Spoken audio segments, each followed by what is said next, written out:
안녕하세요. 오늘도 사연살롱을 찾아주셔서 감사합니다. 저는 환갑을 훌쩍 넘긴 할머니예요. 지금은 아들 내외와 함께 남부러울 것 없이 살고 있지만 불과 10여 년 전까지만 해도 저는 세상에 의지할 것 하나 없이 버려진 채 시장통에서 국밥을 팔며 살고 있었어요. 그랬던 제가 피덩이 때 빼앗겼던 아들을 만나 행복한 말년을 보내게 된 건 어찌 보면 기적이라고 밖에는 설명할 수 없겠네요. 사람이 죽으란 법은 없다고 인생의 막다른 골목에 들어설 때마다 마치 저를 기다렸다는 듯 대문을 활짝 열어주는 사람들이 있었어요. 그분들 덕분에 매번 힘든 고비를 넘길 수 있었으니 내 인생에 기적을 일으켜준 건 바로 사람이 아닐까 생각해요. 이런 제 경험이 고단한 삶을 살아가시는 분들께 조금이나마 위안이 될까 해서 없는 글솜씨를 발휘해보려 합니다.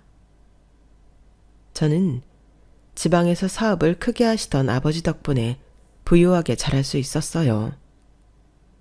아버지는 제게 돈으로 할 수 있는 건 뭐든 다 해주셨거든요. 저를 돌봐줄 유모와 학교에 등교시키는 기사, 집에서 같이 놀아줄 식모까지 뭐 하나 아쉬울 게 없이 말이죠.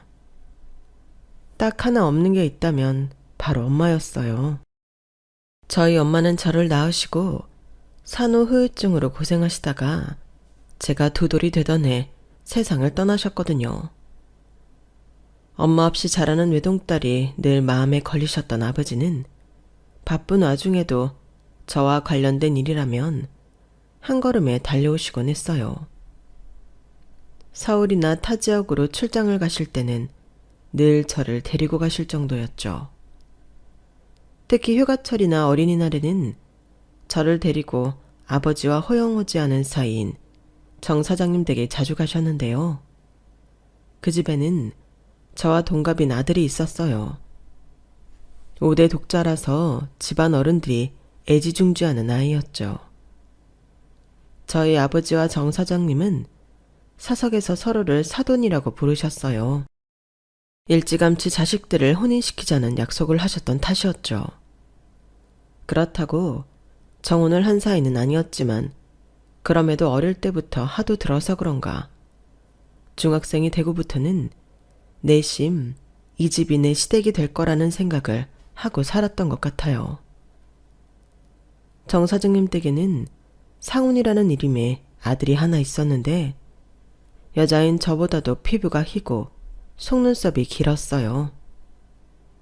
그래서 별명이 기집애였죠. 상훈이는 또래 사내 아이들과는 달리 뛰어노는 것보다는 집에서 책을 읽거나 음악을 듣는 게 취미인 아이였죠. 사교적이고 활달한 성격인 저와는 완전 딴판이었죠. 책을 많이 읽어서 그런가 아는 것도 많고 가보지도 않은 유럽 국가 역사부터 고대 신화까지 모르는 게 없었어요. 그래서 그 집에 놀러 갈 때면 서재에 앉아있는 상훈이 옆에 붙어서 그간 읽은 책 얘기와 고대 신화 얘기를 전해 듣는 게 제 낙이었죠. 그러면 저는 친구들과 몰래 극장에 들어가 어른들이 볼 법한 멜로 영화를 본 얘기와 과일을 빼먹고 친구들과 서울에서 내려온 유명 가수의 공연을 보러 간 일들을 전해주었어요. 그럴 때면 상훈이는 별세계 얘기를 듣는 것처럼 입을 떡 벌리고 제 얘기에 집중하곤 했어요. 너는 남진인이 나오나니? 뭐가? 둘 중에 누가 좋냐고. 난 남진이 좋더라. 이렇게 다리를 흔들 때면 꼭 엘비스 프레슬리 같거든. 그러면서 치마 밖으로 허벅지까지 쭉 빼고 다리를 덜덜 떨며 남진 흉내를 낼라치면 상훈이는 얼굴이 벌개져서는 고개를 돌렸어요. 얘, 너 왜 그렇게 얼굴이 빨갛니? 혹시 열나는 거 아니야? 걱정스런 마음에 손으로 상훈이 이마를 짚었더니 화들짝 놀라서는 서재 밖으로 달아나더라고요. 그때는 제가 왜 저러나 했는데 나중에 알고 보니 상훈이가 저를 많이 좋아하고 있었더라고요. 오히려 저는 상훈이를 동생처럼 생각하고 있었는데 말이죠. 그 후로도 상훈이는 제가 다가가면 은근슬쩍 자리를 피하곤 했어요. 그래서 상훈이가 저를 싫어하나 생각했죠. 같이 붙어 앉아 있는 것도 피할 정도로 나를 싫어하는데 이래서야 결혼을 할 수 있을까 싶더라고요. 물론 두 아버지께서 장난처럼 하신 말이니 꼭 우리가 결혼할 필요는 없지만요. 그런데 하루는 아버지께서 제 방에 들어오셔서는 그러시는 거예요. 미희야, 너도 이제 고3인데 앞으로 뭘 할지 생각은 해뒀니? 아빠도 참, 뭘 하긴 뭘 하겠어요. 대학에 들어가야죠. 그래, 가고 싶은 학교랑 과는 있고? 글쎄요, 과는 모르겠고 성적이 된다면 서울에 있는 대학에 가고 싶어요. 생각 같아선 이대나 숙대에 가고 싶지만 그럴 성적은 안 되고 성적이 맞는 대학에 가야겠죠 뭐. 그러자 아버지가 입술을 달착이며 어렵게 말을 꺼내시더라고요. 그러지 말고 시집을 가는 건 어떠니? 듣자 하니 상훈이가 너를 많이 좋아한다고 하던데. 상훈이요? 아버지도 참, 걔는 저 안 좋아해요. 내가 근처에만 가도 기겁을 하고 도망치는걸요. 저를 싫어하면 싫어했지 절대 좋아하지 않는다고요. 그럼 이번 여름방학 때 가서 직접 물어보려무나. 그래서 여름방학 때 정 사장님 댁에 가게 됐을 때 작정을 하고 상훈이 방으로 들어갔어요. 이번엔 절대 도망 못 치게 방문을 등으로 누르고 섰죠. 그랬는데 웬일인지 이번엔 도망칠 생각도 않고 침대에 걸터 앉아 그러는 거예요. 나 안 도망가니까 거기 그러고 서 있지 말고 와서 앉아. 정말이니? 말은 그렇게 해놓고 내가 옆에 가면 얼른 방 밖으로 도망치려고 하는 거 아니지? 아니야. 안 그래도 미희 너한테 할 말 있어. 그래도 안심이 안 됐던 저는 문가에 서서 상훈이 얼굴을 빤히 쳐다보다가 도망칠 의지가 보이지 않길래 곁으로 다가가 의자에 앉았어요. 그랬더니 상훈이가 평소와 달리 긴장한 표정으로 그러더라고요. 너 고등학교 졸업하면 나한테 시집와라. 내 신부가 되어줘. 갑작스런 청혼에 온몸에 소름이 쫙 돋았어요. 언젠가 내가 결혼을 하게 된다면 아마도 그 짝은 상훈이가 될 가망성이 높다고 생각은 해왔지만 그건 그저 불확실한 예언과 같은 거였거든요. 하지만 상훈이의 청혼으로 그 예언이 현실이 된 셈이었고 그 상황에 저는 그저 놀랄 뿐이었어요. 얼마 전에 너희 아버지께서 다녀가셨어. 우리 혼서 문제로 우리 부모님과 얘기를 하고 가셨다더라. 네가 서울에 있는 대학에 가고 싶다고 했다던데 그건 아마 안 될 것 같다. 내가 부산에서 대학 생활을 하게 될 것 같거든. 결혼이랑 내 대학 진학이랑 무슨 상관인데? 그러자 상훈이가 무거운 표정으로 말을 했어요. 고등학교 졸업하고 바로 식 올리기로 했으니까. 그렇게 되면 남편을 두고 너만 서울로 갈 수는 없잖아. 미쳤어? 대학 졸업도 않고 바로 결혼을 하게? 난 싫어. 난 어떻게든 서울에서 대학생활 할 거야. 고집 부리지 마. 다 널 위한 거니까. 평소 제가 하는 말은 뭐든 들어주는 상훈이었지만 이날만큼은 달랐어요. 그날 청혼을 하는 상훈이의 표정이 왜 이렇게 무거워 보였는지는 결혼하고 반년이 지나고서야 알 수 있었어요. 그날 집으로 돌아온 저는 아빠한테 서울 안 보내주면 결혼도 안 할 거라고 울고불고 떼를 썼지만 아빠는 오히려 저를 나무라셨어요. 언제까지 네 멋대로 고집만 부릴 거야? 서울로 유학을 가겠다고? 무슨 돈으로? 네가 그럴 능력이나 있어? 결정은 돈줄 쥔 사람이 하는 거다. 능력이 없으면 순리대로 따라. 고등학교 졸업하고 4월에 식 올릴 테니 그때까지 안동댁한테 살림이나 배워둬. 시부모 앞에 애비 얼굴에 먹칠하지 말고. 상훈이도 그러더니 아빠도 전과는 달리 제게 매정하게 구셨어요. 마치 제가 무슨 큰 죄라도 지은 죄인인 것처럼 제 말은 들으려고 하지도 않고 자신들 뜻대로 휘두르려고만 하더라고요. 대학 진학도 물거품이 되고 남은 기간 동안 안동댁 아주머니한테 살림을 배우면서 시간을 보냈어요. 졸업을 앞두고 대학에 합격한 친구들이 서울이며 근처 지역으로 떠나는 걸 묵묵히 지켜보아야만 했죠. 결혼식을 3달 앞두고 상견례 자리가 마련되었어요. 그 자리에서 아버지는 시부모님과 상훈이 앞에서 고개를 숙이며 저를 부탁하셨어요. 애미 없이 자라 살림도 미흡하고 아직 철이 없습니다. 제가 더 데리고 있어 본들 뭐가 달라질까 싶어 결례인 줄 알면서도 혼인을 서두르자고 했습니다. 최 사장, 무슨 그런 소리를 다 하나. 애초에 하기로 했던 혼사인데 언제 하면 어때? 오히려 우리가 미희한테 미안하지. 서울서 대학생활을 하고 싶었다던데 일찍 날개를 꺾은 셈 아닌가.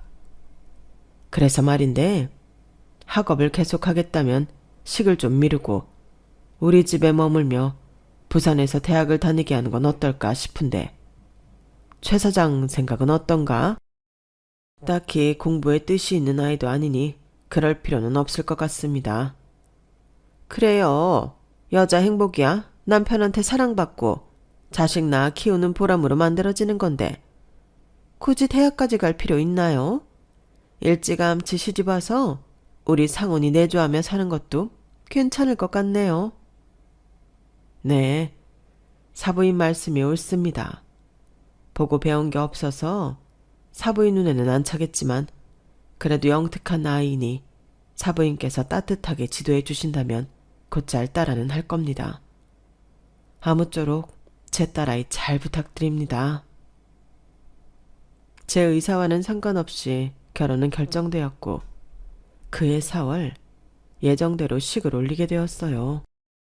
신혼집은 시댁에서 꾸리게 되어 저는 나고 자란 정든 집을 떠나 부산으로 가게 되었어요. 시댁에서의 생활은 지금까지 제가 살아온 것과 완전히 다른 것이었어요. 평소라면 눈도 뜨지 않을 시간에 일어나 식모들과 함께 아침상 준비를 하고 남편을 깨워 학교 보낼 준비를 해야 했어요. 부산대에 입학한 남편은 학업을 진행하며 결혼 생활을 했거든요. 지금은 사라진 제도지만 5대 독자라서 군대도 면제라 떨어져 지낼 필요 없이 결혼 생활을 이어갈 수 있었죠. 결혼 후 남편은 무척이나 제게 잘해주었어요. 저는 살림을 살고 있는데 자기 혼자 대학 생활을 하는 게 미안했던지 강의가 끝나면 동기들과 어울릴 생각도 않고 바로 집으로 돌아와 제 곁을 지켜주었거든요. 시어머니께서 매서운 시집살이를 시키신 건 아니었지만 그래도 시어머니는 시어머니인지라 많은 부분에서 눈치를 주셨어요. 이전에 아빠의 오랜 지인으로 알고 지내던 모습과는 또 다른 모습으로요. 그럴 때마다 남편은 저를 챙겨주려 노력을 했고요. 이를테면 이런 식으로요. 아침에 남편을 학교 보낼 준비를 하는데 어머님이 저를 불러 커튼이랑 이불 호청 뜯어서 빨라고 하시더라고요. 식모들이 할 일이지만 저도 할 줄 알아야 한다며 함께 하라고 하신 거죠. 그래서 남편과 아버님이 집을 나서자마자 이불 호청을 뜯고 있는데 집으로 전화가 온 거예요. 어머님이 받으셔선 통화를 하시더니 불쾌한 표정으로 저를 부르시더라고요. 예, 넌 하던 거 그만두고 상훈이네 학교로 좀 가봐라. 영어로 된 딕셔너리인지 뭔지 책상 위에 두고 갔다고 그거 챙겨서 오란다. 수업에 꼭 필요한 거라서 없으면 다음 수업을 들을 수 없다지 뭐니? 애도 참, 그리 중요한 거면 잘 좀 챙겨갈 것이지. 아, 영어 사전이요? 그런데 국문과 수업에 그게 왜 필요하대요? 아니, 누가 영어 사전 가져오란다니? 영어로 된 딕셔너리 가져오라고 하지 않든. 그리고 대학도 안 다녀본 애가 수업에 그게 필요한지 안 필요한지 뭘 안다고 그래? 잔소리 말고 얼른 가져다 주고 와. 상훈이 지금 수업 들어간다니까 교실 밖에서 지키고 섰다가 수업 끝나거든 얼른 주고 와. 이놈의 자식, 간만에 입을 호청 좀 빨라고 시켰더니 하필 이런 날 지차를 불러내고 그래. 어머님은 못마땅한 기색으로 방으로 들어가셨어요. 그 모습을 보니 저도 모르게 웃음이 나더라고요. 이게 다 남편이 꾸민 계략이란 걸 눈치챘거든요. 영어 사전이라고 하면 될 걸 일부러 딕셔너리라고 했잖아요. 그래야 어머님이 그게 뭔지 모르실 테니까요. 게다가 영어로 된 거니 어머님으로 하여금 뭔가 중요한 걸지도 모른다는 생각이 들게 했고요. 무엇보다 아무리 대학에 안 다닌 사람이라고 해도 국문과 수업에 영어 사전이 필요 없다는 건 다 알 거 아니겠어요. 그러니 집에서 빨래하느라 고생할 아내가 걱정돼 꾀를 낸 남편의 기지에 웃음이 날 밖에요. 그날 남편이 다니는 학교에 가게 된 저는 남편 손을 잡고 대학 캠퍼스를 거닐었어요. 그리고는 함께 태종대 구경도 하고 집으로 돌아왔죠. 아직 솜털이 가시지 않은 20살 동갑내기 부부였던 우리는 가끔 이런 깜찍한 몰래 데이트를 즐기곤 했어요. 이런 결혼 생활이라면 대학을 포기한 것도 아깝지 않을 것 같다는 생각이 들었죠. 하지만 이런 기쁨도 잠시, 결혼 3개월 차에 들어서자 본격적으로 시련이 불어닥치기 시작했어요. 예, 너도 알고 있었니? 네 아버지 회사 부도 난 거. 세상에, 어떻게 하루아침에 그 큰 사업이 잿더미가 돼? 설마 이럴 줄 알고 결혼 서두른 거 아니야? 너 똑똑히 말해봐라. 네 아버지 회사 일이 될 거 진작부터 알고 있었던 거지? 어머님, 그게 무슨 말씀이세요? 저희 아빠 회사가 부도가 나다뇨. 너 지금 내 앞에서 연기하는 거 아니야? 정말 몰랐어? 세상에, 자기 딸한테까지 비밀로 했더니 네 아버지도 참 대단하다. 아, 뭐해? 당장 네 아버지한테 연락해보지 않고. 어머님 말씀이 떨어지자마자 친정에 전화를 걸었어요. 평소라면 안동댁 아주머니나 집에서 일하는 아이가 전화를 받았을 텐데 그날은 아버지가 바로 받으시더라고요. 걱정할 거 없다. 네 아버지 이렇게 안 죽는다. 수십 년을 사업하면서 위기 한 번 없었겠니? 부자가 망해도 3년은 산다고. 먹고 사는데 문제 없으니 걱정 말아라. 그동안 일만 하고 살았으니 이참에 쉬면서 강태공으로 사는 것도 나쁘지 않아. 아버지, 정말 괜찮으신 거 맞으시죠? 안 되겠어요. 제가 내일이라도 집에 들릴게요. 그럴 거 없다니까. 네가 그러면 시댁에서 더 걱정하지 않겠니? 이럴 때일수록 애비 걱정 그만하고 시부모님이 걱정하시지 않게 평소처럼 그러야 해. 넌 이제 출가 외인이야. 최씨 집안 사람이 아니라 정씨 집안 사람이라고. 시부모님 공경하고 뱃속에 아이 잘 챙기면서 남편 내조에 신경 쓰면 되는 거다. 아버지께선 친정에 들르겠다는 저를 한사코 말리셨어요. 그때는 사정이 어떻게 돌아가는지 제대로 알지 못해서 아버지 말만 덜컥 믿어버렸는데 실상은 아버지 말씀과 달리 매우 좋지 않았어요. 그것도 모른 채 저는 아버지 말 맞다나 제 본분에 충실하려고 노력했어요. 지금으로선 그게 제가 할 수 있는 최선이라고 생각했거든요. 하지만 몇 달 뒤 들려온 건 청천벽력 같은 소식이었어요. 그건 바로 친정아버지의 부고였죠. 임신 5개월 차에 맞은 부친상으로 저는 심신이 단숨에 무너져 버렸어요. 친정아버지 장례 첫날부터 하도 울어서 결국 실신까지 하자 아버님께서는 저를 장례식에 참석을 못하게 하셔서 저 대신 남편이 상주 노릇을 했어요. 탈상하는 날이 돼서야 저는 장지까지 따라 나설 수가 있었어요. 선산의 친정아버지를 모시고 다음날 친정 살림을 정리하러 나서려는데 남편이 막아 서더라고요. 몸도 무거운 사람이 무슨 일을 한다고 그래? 당신은 집에서 쉬고 있어. 내가 가서 정리할게. 그래도 내 친정일인걸. 당신이 곁에서 도와주면 되잖아. 안 돼. 아버지께서 당신 집 밖에 못 나가게 하라고 하셨어. 혹시라도 뱃속에 아기가 잘못되기라도 하면 안 된다고. 당신 나 믿지?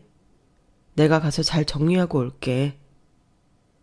남편은 끝내 저를 두고 혼자 가서 집 정리를 하고 왔어요.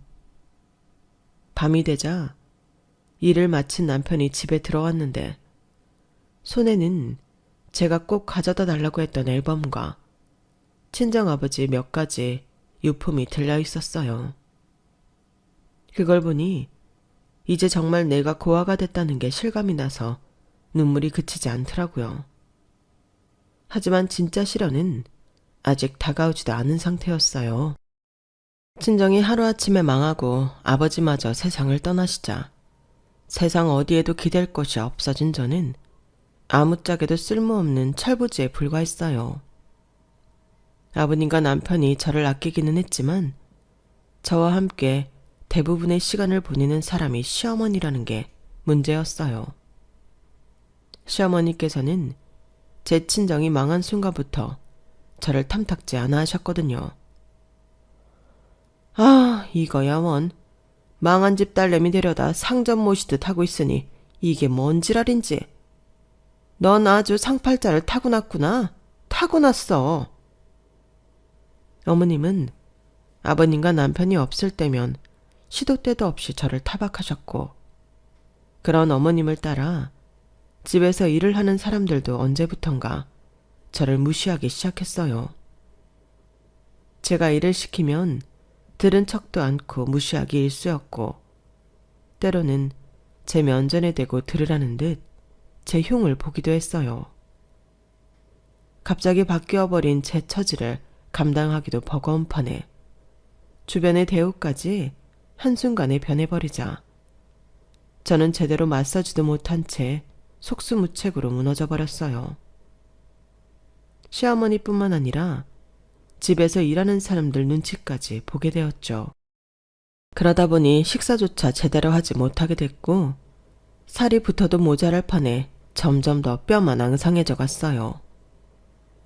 이런 내막을 모르는 남편과 시아버지는 몸에 좋다는 음식이며 보약까지 지어다 주셨지만 그런 것들은 제 입까지 들어오기도 전에 누군가에 의해 사라지게 일쑤였어요. 그러던 어느 날이었어요. 아침에 남편과 아버님을 배웅하고 부엌으로 돌아간 저는 평소처럼 아침상을 물리고 나온 설거지를 했어요. 일하는 사람들은 그런 제게 눈길 한번 안 주고 부엌 한켠에서 뭔가를 먹고 있었죠. 그런데 그때였어요. 니들이 왜 그걸 먹고 있어? 내가 내 안사람 먹으라고 사다 놓은 걸. 분명 몇 분 전에 제가 배웅까지 했던 남편이 어느새 부엌에 들어와 있지 뭐예요.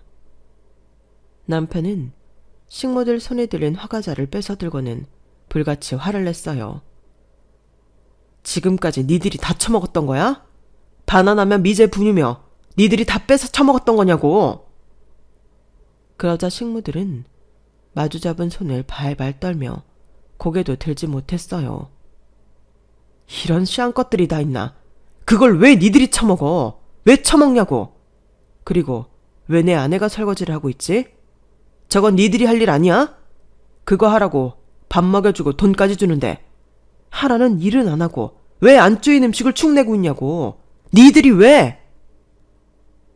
남편은 눈이 뒤집어져서는 눈앞에 보이는 족족 그릇이고 냄비고 할 거 없이 잡히는 대로 집어 던지며 욕설을 퍼부었어요.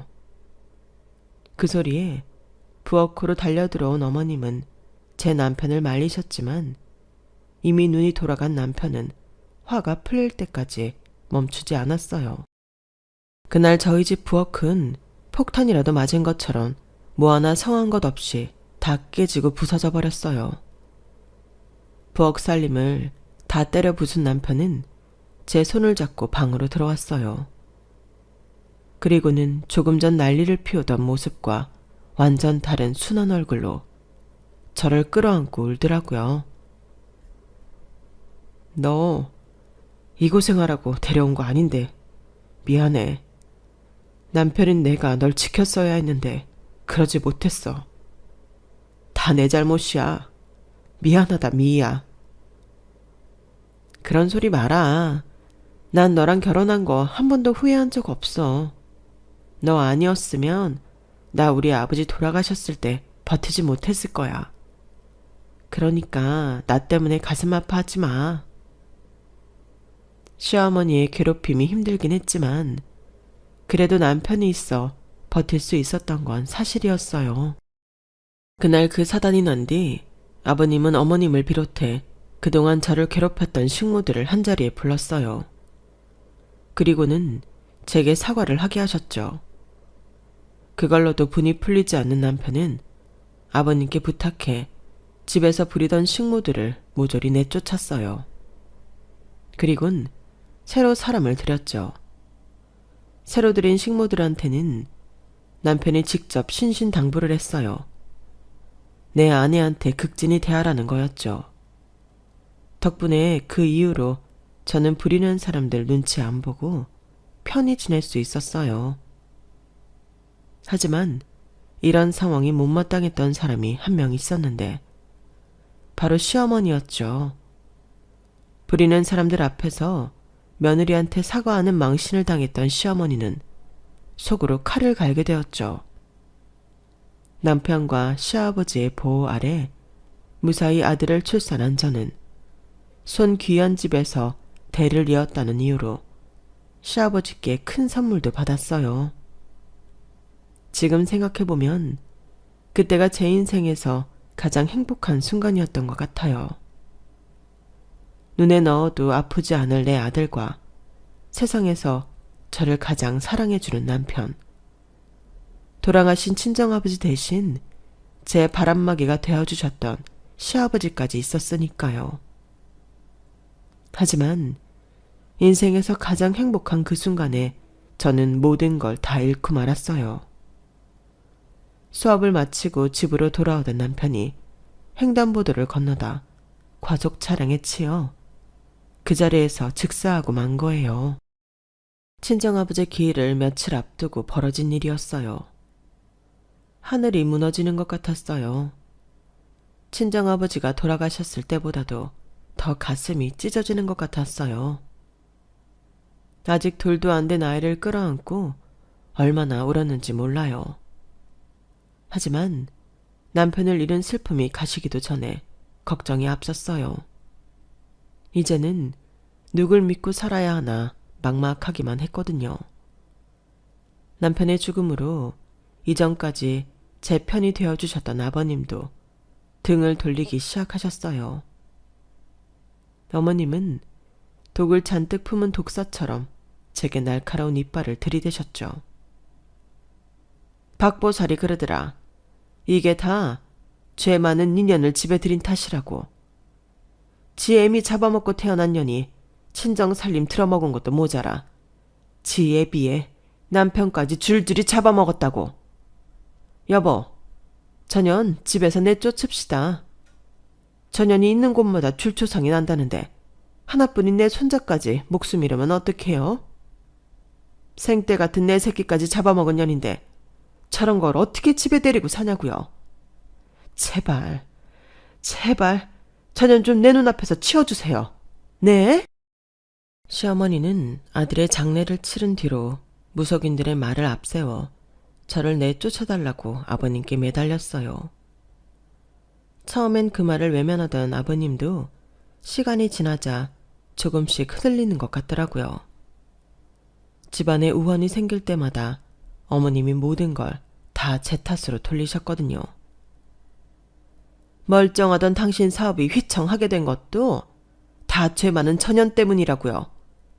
천연을 계속 데리고 있다가는 우리 손자 목숨까지 위험해진다고요. 여보, 제발 천연 좀 집에서 내쫓아주세요. 내 손자만이라도 지킬 수 있게 도와달라고요. 태풍에 아버님 사업에 차질이 생기자 어머님은 득달같이 달려들어 또다시 무속인의 말을 근거로 모든 걸 제 탓으로 몰아가셨어요. 그렇게 언제 꺼질지 모르는 촛불 앞에 서 있는 것처럼 위태롭게 하루하루를 버티던 저는 제 아들의 돌도 되기 전에 집에서 쫓겨나게 되었어요. 저를 집에서 내보내던 날 아버님이 그러시더라고요. 우리를 원망해도 좋다. 하지만 아들 자식까지 떠나보낸 마당에 대리를 손자 녀석은 지켜야 하지 않겠니? 이 돈이면 어디서든 뿌리 내리고 살 수 있을 거다. 아버님, 제가 더 잘할게요. 그러니 제발 절 내쫓지 말아주세요. 너도 알 거 아니냐? 지금 이 상태로라면 네 시애미 등살에 네가 얼마 못 버틸 거라는 걸. 네 자식 앞에서도 못 볼 걸 보며 살 생각이야? 자식 같으면 못 받고 살 거냐고. 그러니 떠나라. 네 아들은 내가 책임지고 훌륭하게 키워내마. 대신 이 집을 나가거든 다시는 찾지 말아라. 네 아들이 보고 싶어도 절대로 찾지 마. 만약 내 손주 앞에 나타나는 날엔 그땐 내 손으로 널 어떻게 할지 모르겠구나. 아버님은 돈가방을 손에 쥐어주시곤 저를 집에서 내쫓으셨어요. 저는 엄동설안에 반나절이나 대문 앞에부터 들여보내달라고 울부짖었지만 돌아온 건 시어머니의 매몰찬 욕설과 악담뿐이었어요. 결국 저는 하도 울어서 온몸에 진이 다 빠진 채로 기차역으로 향했어요. 그곳에서 기차를 타고 제 친정집으로 향했죠. 이미 남의 손에 넘어간 지 오래된 집이었지만 그래도 그곳밖에는 갈 곳이 없었어요. 그런데 거기서 동네 사람을 통해 뜻밖의 사실을 전해 듣게 된 거예요. 저희 아버지가 사업이 망한 뒤 집도 뺏긴 채 동네 어느 허름한 여인숙에서 지내셨다는 얘기였죠. 남편이 저희 친정집을 정리할 때 왜 저를 데리고 가지 않으려 했는지 그제야 알 수 있었어요. 여인숙 좁은 방에서 쓸쓸하게 생을 마감하셨을 아버지를 생각하니 내 심장을 쥐어짜는 것처럼 가슴이 아팠어요. 그동안 아버지와 남편 그늘에서 좋은 것만 보고 살았던 제 자신이 그렇게 바보처럼 느껴지더라고요. 그리곤 현실을 받아들이게 되더라고요. 그래, 어쩌면 어머님 말씀이 맞는지도 모르겠어. 이런 멍청한 엄마 밑에서 자라기보다는 시부모님 밑에서 자라는 게 내 아들한테 나을지도 몰라. 생각이 그렇게 이르자 더는 욕심부리지 않게 되었어요. 아버지가 지내셨다던 여인숙에서 하룻밤을 보낸 저는 다음 날 일찍 기차를 타고 서울로 향했어요. 모든 걸 다 잊고 새롭게 시작해야겠다고 생각했을 때 떠오르는 것이 서울뿐이었거든요. 20살의 내가 가지 못했던 서울에서 다시 시작하자 싶었죠. 하지만 서울역에 내리자마자 제 인생은 또다시 궁지에 몰리게 되었어요. 돈이 든 가방이 사라진 거였죠. 좌석 미치고 선반 위고 죄다 뒤져보았지만 어디에도 없었어요. 결국 빈손으로 서울로 상경한 저는 정처 없이 길을 걸었고 며칠 길에서 밤을 지새웠어요. 술에 취한 치객한테 몹쓸 일을 당할 뻔도 하고 배고픔에 찐빵집 앞에 서성이다 구정물 세례를 당하기도 했어요. 그러다 시장통에서 흘러나온 구수한 냄새에 이끌려 어느 국밥집 앞에 도착했는데 그 집 주인 할머니가 저를 쓱 훑어보시고는 국밥 한 그릇을 말아주시더라고요. 저 돈이 없어요. 염치 불구하고 일단 먹을까도 생각했지만 일말의 양심은 있어서 먼저 돈이 없다는 사실을 밝혔어요. 그랬더니 주인 할머니가 그러시는 거예요. 누가 돈 받겠대? 행색만 봐도 돈 없다는 건 아니까 걱정 말고 먹어. 당장 굶어 죽게 생겼는데 염치고 뭐고 생각할 때야. 그 말이 떨어지자마자 그릇에 얼굴을 받고 허겁지겁 먹었어요. 지금까지 먹어왔던 산의 진미보다도 그날 먹은 싸구려 국밥이 훨씬 더 맛이 있었어요. 개눈 감추듯 한 그릇을 뚝딱 해치우자 할머니는 빈 그릇을 다시 채워주셨어요. 먹고 죽은 귀신이 때깔도 좋다잖아. 기왕 먹는 거 실컷 배나 채우라고. 그렇게 앉은 자리에서 두 그릇을 해치운 저는 가게 상황을 쓱 살피다가 안으로 들어가 수북이 쌓여있는 그릇을 씻기 시작했어요. 돈은 없지만 밥값은 할 수 있어요. 제가 먹은 국밥 이걸로 갚을게요. 감사히 잘 먹었어요, 할머니. 그래도 눈치가 있어서 어디 가서도 굶어 죽지는 않겠네. 그래, 그렇게라도 밥값을 하면 되는 거야. 저는 밥값을 갚으려고 설거지를 도왔을 뿐인데 주인 할머니는 그런 제가 마음에 드셨는지 당신이 사는 집으로 데려가 잠도 재워주시고 가게에서 일을 하게 해주셨어요. 가게라고 해봐야 시장통 한켠에 자리한 노상이었지만요. 그렇게 국밥집 할머니 집에서 살게 된 저는 할머니 가게를 물려받아 수십 년을 국밥 장사를 했어요. 그러는 사이 주인 할머니도 돌아가시고 할머니 단골보다 제 단골이 더 많아졌어요.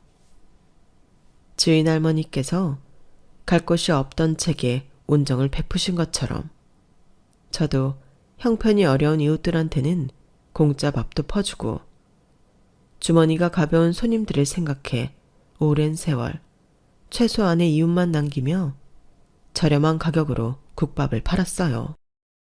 그 덕에 가게는 늘 손님들로 북적였고 크게 버는 돈은 없어서도 먹고 사는데 어려움은 없었죠. 그런데 어느 날부턴가 안면 근육이 제멋대로 경련이 일고 두통이 심해진 거예요. 그래서 하루는 아침 장사도 접고 동네 병원에 갔는데 뇌종양이 의심된다며 큰 병원으로 가라지 뭐예요. 사실 세상에 별 미련이 없어서 언제 죽든 상관없다고 생각했었는데 막상 중병에 걸렸을지 모른다는 말을 듣고 나니 겁이 덜컥 나더라고요. 그렇게 대학병원에서 검사를 받았는데 다행히 뇌종양은 아니고 뇌수막종이라고 하더군요. 하지만 현재로선 약물 치료는 불가능하고 수술을 해야 한다고 했어요.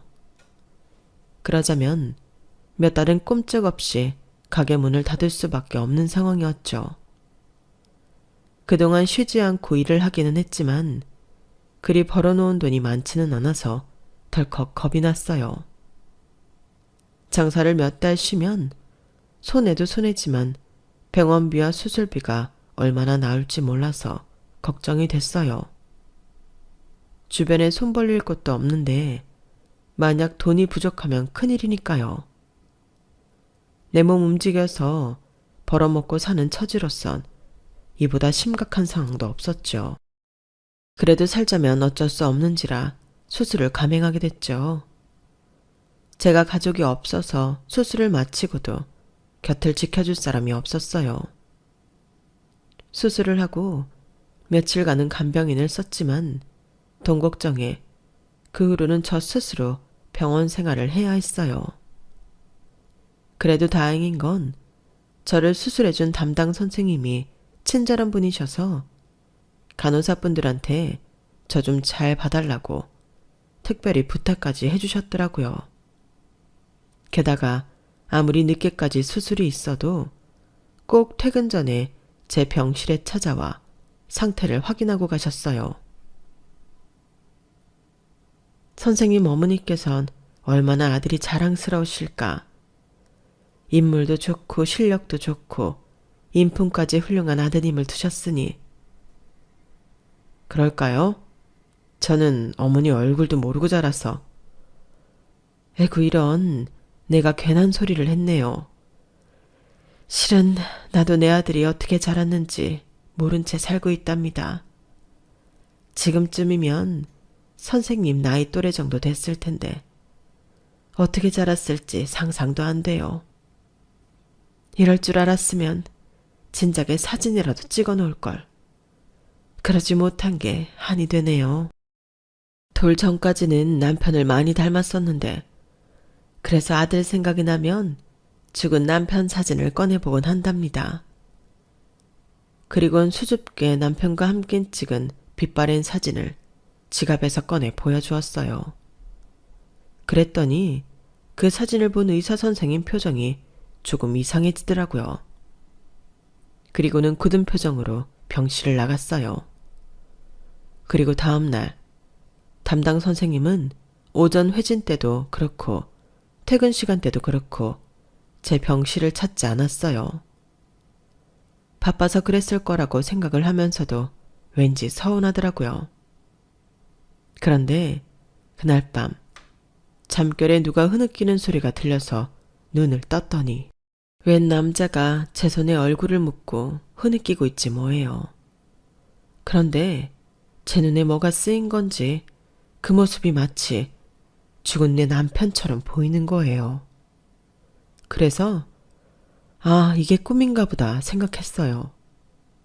그래서 반가운 마음에 남편을 불렀죠. 여보, 당신이야? 그렇게 꿈에서도 한 번을 안 찾아오더니 마누라가 아프다니까 찾아온 거야? 왔으면 날 깨우지. 울긴 왜 울어. 어릴 때도 그렇게 잘 울더니 죽어서도 여전하네.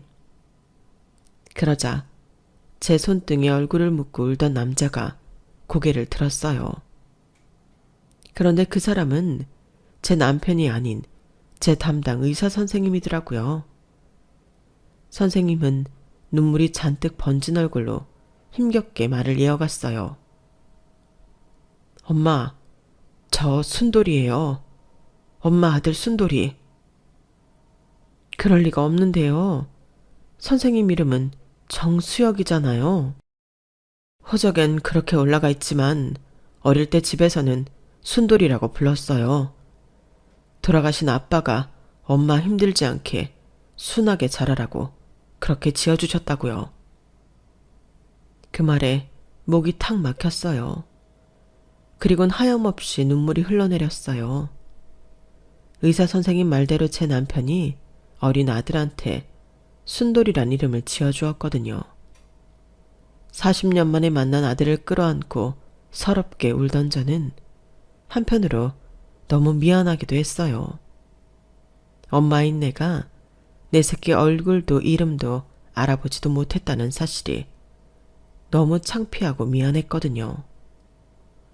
그날 자리를 옮겨 아들과 얘기를 나누다 보니 아들이 어떻게 내가 엄마라는 걸 알게 됐는지 알 수 있었어요. 제가 보여준 사진 속 남편 얼굴을 보고 알았던 거였죠. 그래서 확인차 할아버지를 찾아가 저에 대해 물었던가 봐요. 그렇게 이름과 나이를 알게 된 아들은 낡은 사진첩에서 남편과 함께 찍었던 제 고등학생 시절 사진을 찾아냈고 제가 자신의 엄마라는 확신을 갖게 되었던 거예요. 시어머니는 10수년 전에 세상을 떠나시고 시아버지는 현재 서울 모처 요양원에 계시다고 했어요. 엄마가 돌아가신 줄로만 알았어요. 할머니한테 그렇게 듣고 자랐거든요. 그런데 사진 속 아빠를 보고는 의심이 가더라고요.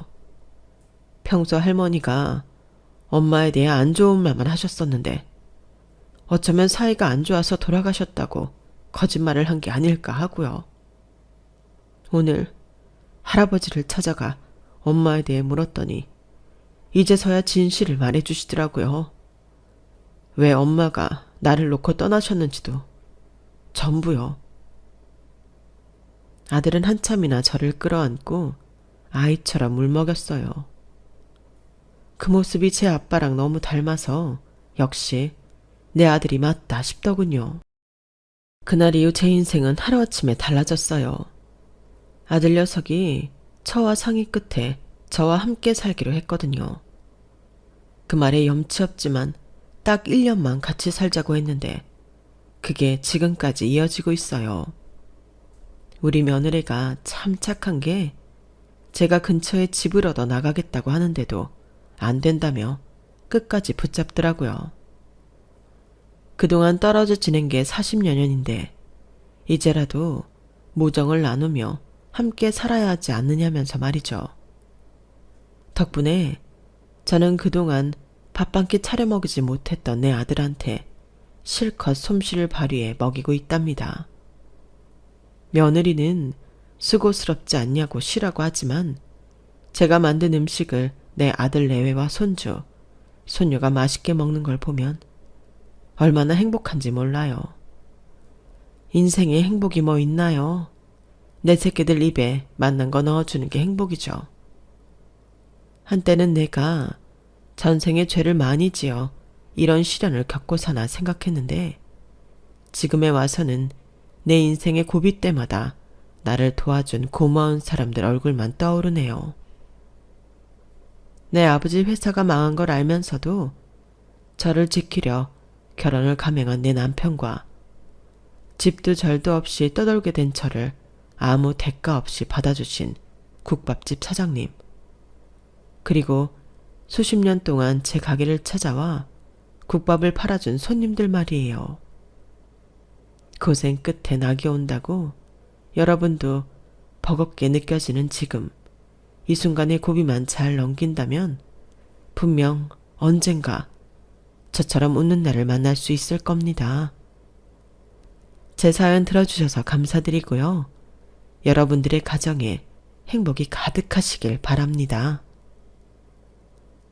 여러분, 사연 댓글에 응원과 현명한 조언 부탁드려요.